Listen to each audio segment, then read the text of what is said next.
Hi, this is Wishop, and this is going to be an oracle reading for the upcoming new moon in Libra on September 28th.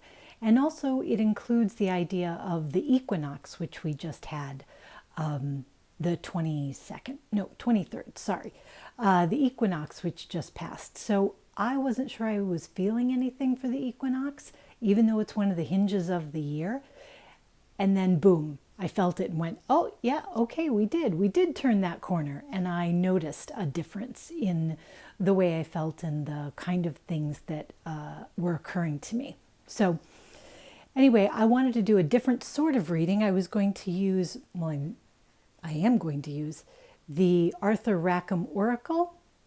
And so the way I wanted to do this was to basically turn over these cards and let each one relate to a kind of situation that you might be undergoing, something that you're in the process of trying to change or you want to turn a corner on. And then once you see them, you don't have to pick the pile sight unseen like a regular pick a card. I want you to pick it once you know what the situations are presented. And then we'll flip some more cards and see what possible solutions or options there might be. Saturn is strong right now. It's just hopped past the south node. So I heard an astrologer describe it as sort of slaying the dragon. People have very mixed feelings, and I would say hard feelings, no pun intended, about Saturn. But for me, Saturn is the great teacher because it knows everything. And it doles out mercy so much more often than it doles out harsh justice. So if you take one thing from Saturn to sort of add to the way you think of it, think Saturn is also the Lord of soft landings. You can crash land or you can land softly. Even if you've made a horrible mistake, there may be a way to pilot this thing back in without absolutely wrecking everything. And if you've had that happen when you've made a terrible mistake that you could have really suffered by and you only suffered a little bit, then you have the Lord of Soft Landings to thank. Or maybe you don't have to thank Saturn, but that is an example of the kind of thing that I mean. So you can at least consider it. So here we go. These are situations in which you are liable to want a change. All of this earth energy that's been going on astrologically is very related to changing things. And we just had Friday the 13th on September the 13th, 13th being kind of a power number. December the 13th is also on a Friday, exactly 3 months away. And in another 3 months, we're going to have March 13th on Friday the 13th. So we have this sort of built-in opportunity over the next 6 months to be turning corners in our own life. And at each Friday the 13th point to evaluate how we're doing and how we're doing with material changes. Friday belongs to Freya, so it is a card of Venus, of abundance, of love, of money, but of strength, definitely strength, and victory. And it's also with the 13 kind of working in, it's this card of transformation. So what is it we're trying to transform in the earthly sectors of our lives? And how are we going to chart that transformation over the next 6 months? So that's kind of what I'm looking at with this equinox energy and also the new moon in Libra, because Libra is about partnerships, and Libra gets a rap because Libra is ruled by Venus. Again, we have Venus playing an important part. Libra gets a rap as being indecisive and sort of soft, and that can be true. For sure, it can be true. But Libra is also, as an air sign, very smart. And Libra has not just the scales of justice, but a sword too. There is a point at which you don't want to push Libra too far. And I don't necessarily mean people in Libra, although that can be true too, or people with strong Libra in their charts. But you have to realize that softness, that willingness to work and to negotiate is backed up by a steel spine. and you'll find it if you push too far. So that is actually great, because a lot of us might be dealing with situations where we feel like we've accommodated, and there's a point at which we have to say, this is my limit, and now I need to make a change. And actually, this new moon in Libra is going to help you do that if there are situations like that in your life. But there may also be situations where you've been depending on someone else to be accommodating, and they let you know, well, I'm not sure this is working for me anymore. And although that might seem like a misfortune at the beginning, it could actually turn out to be great, because things that we don't touch for a while, or that we leave dormant for a while, often we don't know how good we've gotten at dealing with them, or that they don't matter as much as they used to, or it's not as big a deal as it was, or doesn't hurt or annoy us as much. And so the opportunity from someone's firm stand, our own or someone else's, to come back and revisit these things and realize, oh no, I'm actually good at this now. I don't need someone else to do it for me. Or, oh no, this doesn't hurt like it did, and so I don't need to push this off onto someone else or ask someone else to keep kid gloves on with me. I can totally handle this. That is an opportunity that's coming up in this next 6 months too, at least as I see it. So let's flip these cards and see what the 4 situations are. I've really enjoyed doing readings with these cards. Okay, disorientation, losing one's way. So you can really see quite obviously the idea is, I think I might be ready to make some kind of change, but I have no idea where I'm going. And I need that sense of clarity and direction, and I just don't have it. So number 2, courage, defensive but daring.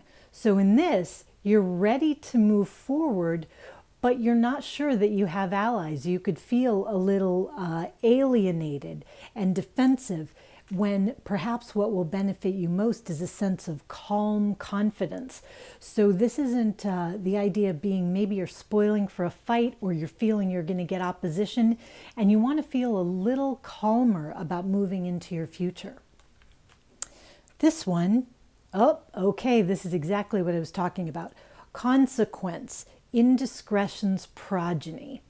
You have a situation here where you've created some trouble for yourself, or perhaps there's just been, as I say, misadventure or happenstance. Something occurred that was out of your control, but you're concerned that the consequences are bigger than you can handle, especially because this says indiscretion's progeny. I tend to think it's something that we did to ourselves, where, oh, I really wish I hadn't done it, and the consequences could be bigger than I want to handle. And that is actually perfect to turn over to sort of Saturnine properties. This is a perfect time to try to remediate or soften some of those consequences for yourself. And the last one is guile, false promise. So this too, you see this, what do I want to say? Cloth, and it's full of coins. And it looks like people are sort of betting or casting lots. And it looks like a cheat. So the idea could be that you've been in a situation where you haven't gotten what you thought you were going to get out of it, and you feel cheated by it. And you want to learn the lesson, but you don't want it to be so painful a lesson.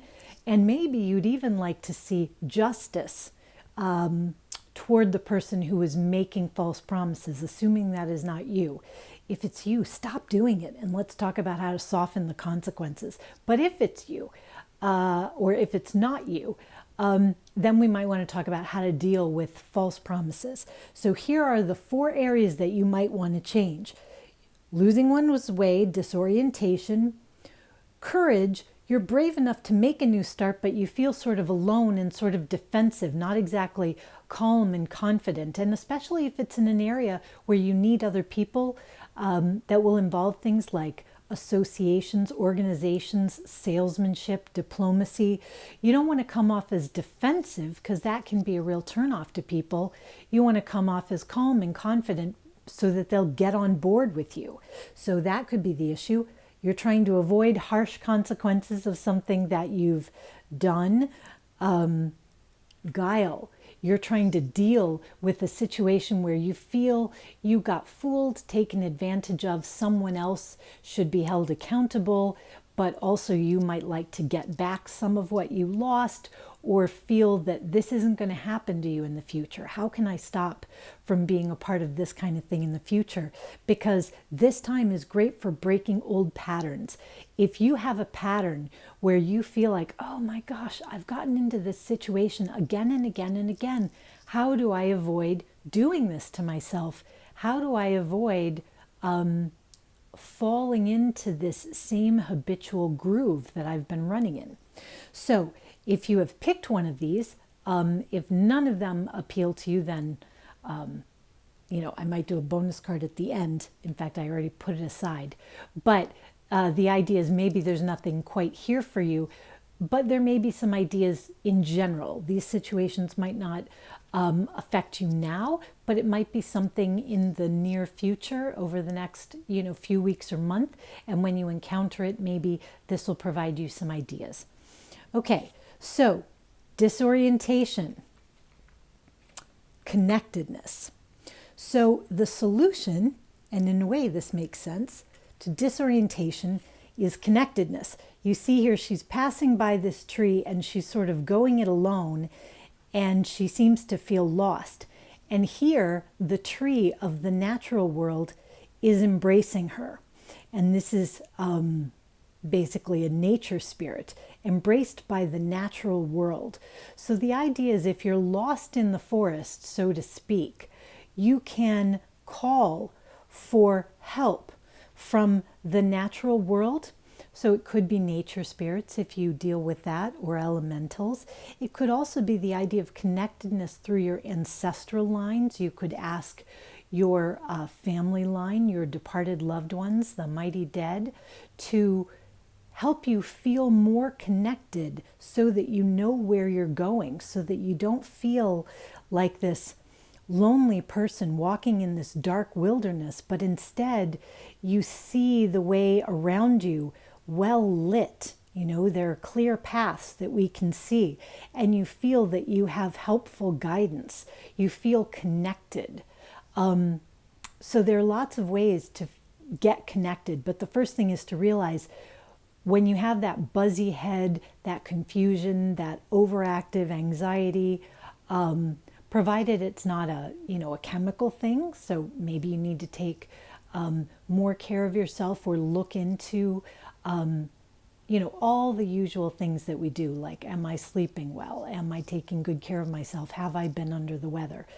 But because that's part of the connectedness to the natural world too, is the connectedness to your body.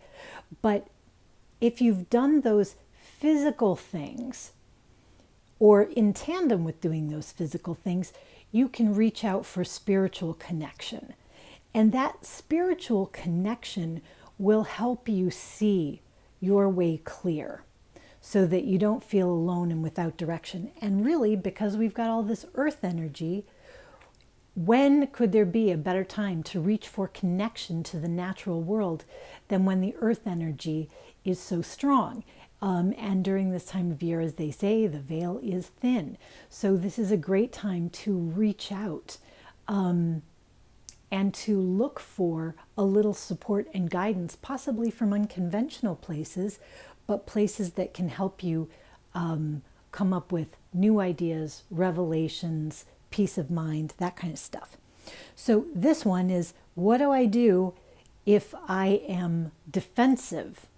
I'm courageous, I'm bold, I'm ready to make a new start, but I feel sort of defensive and alienated, and I'm not sure that's the right attitude. I love it. Magnetism. Perfect. So this is called charming properties. So the idea is, we've got the two sort of poles here. So here she is, ready to fight all comers. She's ready to fight anyone that comes her direction. But here she is charming people into her home. You can see the idea of the flowers along the path, and she's picking the flowers, and she's making it look desirable. This can be difficult because when you're starting something on your own, you can very much feel like you are the only one in the driver's seat. You're the one who has to conquer the mountain. You're the one who has to drive forward. But the idea is, if it's something where you want other people to join you, and I forget in this card. Yeah, it's kind of hard to see in this card. But if you want other people to join you, you need to try to charm them a little bit. You need to soften your stance a little bit. You need to think about being receptive because you want good things to come into you. You don't want to fight off the good things. You want to be courageous, but it is courageous, for example, to open your door to somebody that you don't know that well. It is courageous to step out and say hello to someone who you haven't met yet.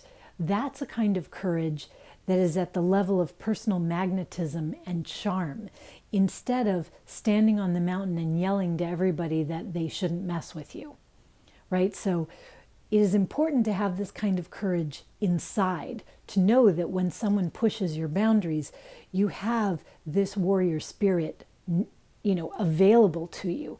But it's not probably the way you should lead. You should be leading with your charm, with your happiness, with good things that you want to share, so that people want to be a part of it. And know that this courageous part inside you will be ready to protect you when needed, but it's not always needed. So here are difficult consequences where there's been an indiscretion, possibly on your part, something that you misread, misdid. We all do it. You make a mistake and you really wish you hadn't, but now you have to live with the consequences. What can be done so that you have a soft landing instead of a crash landing? Oh, interesting. Well, this is an interesting card for this. Okay, the answer is quackery, professional incompetence. So this would point to this particular consequence for the viewers, perhaps of this video, who are a self-selecting bunch. This consequence is probably coming, and I wonder if it's related to this guile sort of idea. This consequence looks like it's related to a lack of competence in some areas. So if it was you not being competent enough, speaking out as an expert when you weren't an expert yet, or claiming some skill level you didn't have, it's important to remedy that by gaining the skill level that you need, or by enlisting competent people. So let's say you gave an opinion on something and it turns out, as you discovered, unfortunately, to be wrong. And now you really wish you hadn't said it. You really wish you hadn't put that forward. What you do is then you go find a professional who is competent, who gives a better opinion. And then you come back and say, you know what? I wasn't comfortable with the answer I gave. And doing more research, I found this, and I want to share it with you because it was news to me and I want to be sure I give you the best information. That might be a way to negotiate a soft landing, right? To get someone who has a greater level of professional competence to give a better answer. Now, I know that's hard and it requires a lot of humility, but it could negotiate a softer landing than someone holding you responsible later. You told me the wrong thing and I suffered from it and it's all your fault. So you go, okay, let me just back up and say, you know what, even though I gave that information, that opinion, maybe that wasn't the right thing. And I've thought more about it. I've gotten counsel from other people. And I think I'd like to change my tune. This could also be a situation where you're having a difficult consequence. You get a second opinion. So maybe you didn't cause the bad consequence, but you got bad information. bad information because the person that you consulted was not competent. Maybe they were deceptive, but they might just be incompetent. And they give you some off-the-cuff answer like, oh, well, that's going to cost you $10,000. And you're panicking because you're like, I don't have $10,000 to fix my roof, blah, blah, blah, blah. And you're in a situation where you're like, how do I fix this? I've got a $10,000 problem. And you decide to consult someone else. And they come forward and they give you a much nicer answer. Like, you know what, we could probably do a patch on this. I think you could patch up these two places. And the size of your problem is much smaller. So even if people told you years ago you needed to get your roof fixed and you didn't do it and now it's leaking, and so you feel terrible guilt about the fact that you've had a roof leak that's damaged things in your interior, or it's, damaged something that belongs to someone you love, and you feel awful because you probably should have gotten it taken care of earlier. And now when someone tells you it's going to be $10,000 to fix the whole roof, you're just miserable about it. You still don't have to accept that as an answer, even if you feel guilty about the way things have worked out. Getting professional, competent help is going to help take the stress out of the situation, put a path together that looks a lot more reasonable. And I like the idea because we have these three characters here. So for some reason, as we've got this one and then this one, and they sort of look like they're being sort of cast out the door, and it's the sugar and spice in. So it's the sugar and spice and everything nice in, and these are being sort of kicked out the door one by one by one. I feel like you are going to find, if you deal with this, a step-by-step answer to your problems. So if you look for a step-by-step answer that's based on competent advice, very professional, trustworthy advice, instead of just taking whatever that first answer is that either you gave or was given to you, it looks like you will be able to figure out a way out of this to get back to sugar and spice and everything nice. And the reason why I suggested a roof, for example, is because all this earth energy does suggest things which are tangible, things at your job, things in your body, things at your home, things that are really part of your everyday touch and feel life. So, okay, so that's that one. So now we'll go to guile. You feel like someone has made a false promise to you. You feel like you've been deceived. You would like maybe justice to be done, but you also want to get back some of maybe your lost pride, your lost resources. You want to break the pattern if this has happened in the past. So let's look at what the answer is here. Okay, so this says ascension, nurtured and nurturing.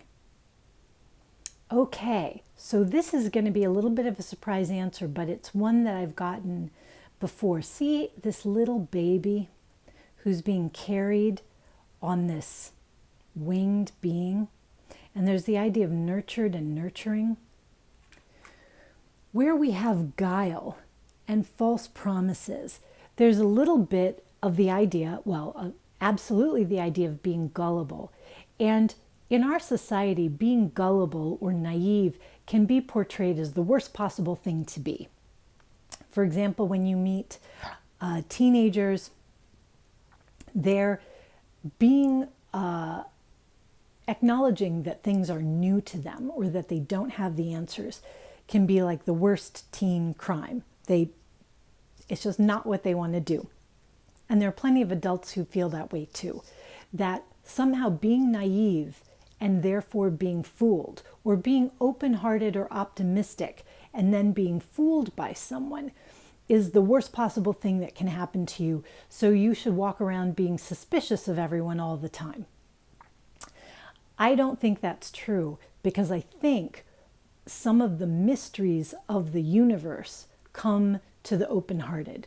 Like we talk about the way that children have exposure to different sort of spiritual or magical experiences that adults don't, who close their eyes. The idea is, don't gamble more than you can afford to lose, Definitely don't do that. Don't invest your entire retirement account in your cousin Larry's restaurant, who's never run a restaurant before and is a known loser, just because he gave you a good story. That's not going to be good for you. But maybe you could invest a very small amount with Larry and say, well, this is all I've got. This is all I can spend. But you give him a little something, and maybe you lose it. Maybe Larry doesn't do a good job, and maybe everything is ruined, and you lose that little amount of money. But you chalk it up at the time you put it forward. You go, this is me paying it forward in the universe.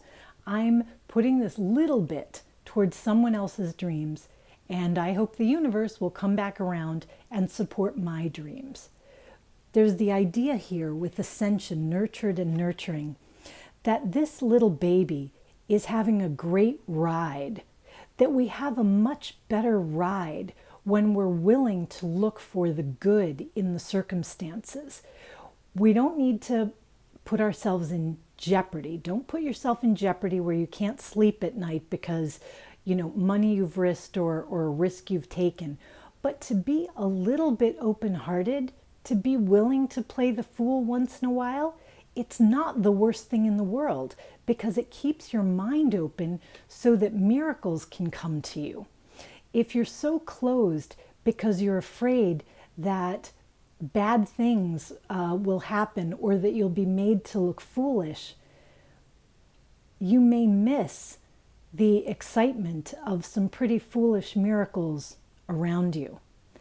And also, when you're trying something new and you're innovating, frequently you do look like a fool, because you're the first one in your family to try it. You're the first one to do this thing, and you feel like a fool, and you look a little like a fool, and you have to be okay with that. This is the point where being a little bit gullible, again, not in the stuff that's going to pay your rent or take food off your table, but being a little bit gullible in general, giving people the benefit of the doubt, letting them prove that they're untrustworthy before you assume they're untrustworthy. This is a way to keep your heart open, keep your eyes open, so that also miraculous, lucky, wonderful serendipities can dance their way through to you, because you haven't closed your mind by being so sure that everybody's out to get you, and that the most important thing is to make sure that you don't look dumb, and the most important thing is to make sure that nobody can pick on you or make fun of you. Like, that is an exhausting thing, to try to worry what the rest of the world thinks of you, especially because people make fun for the stupidest reasons. You could do everything right. You could be wearing perfect clothes. You could look great that day. Your hair could be perfect. You could say all the right things. And you still see somebody snickering in the corner and you don't know why. And you think, they're laughing at me. They're not. They're doing their own little thing. Most people are doing their own thing. And so we spend a lot more time worrying about what people think of us than actually just living open-heartedly. This idea that I see running through this is a courageousness, but it's defensive. This is an open-heartedness that's foolish. We're looking for something in between. We're looking for something that is open-hearted. Yes, we take the risk that things don't work out, but we also allow a doorway for good things to come to us. And we also allow chances to rework things that aren't working. If our eyes are open and we look and situations are going badly for us, if we have this open-eyed, open-hearted attitude, we can see that, we can rework it, and without shame or pride, we can make a better solution out of it. So that's kind of what I see. From all of these cards, there's a little bit of a connected message. So if you only watched the last one, you might want to look at some of these others and see if they interlock with the situation you're looking in. I know it's a longer reading, but hey, that's what it is. I am time stamping. Of course, if you're hearing this, you've already lived through it, but I'm time stamping it so that people can get to the card they want and they can skip the astrology if they want. And yeah, I think this is such a powerful time. Thank you so much for your visits, for your views, for your subscriptions, of course, for your comments and your likes, all that good stuff. And until next time, rock on with your bad selves.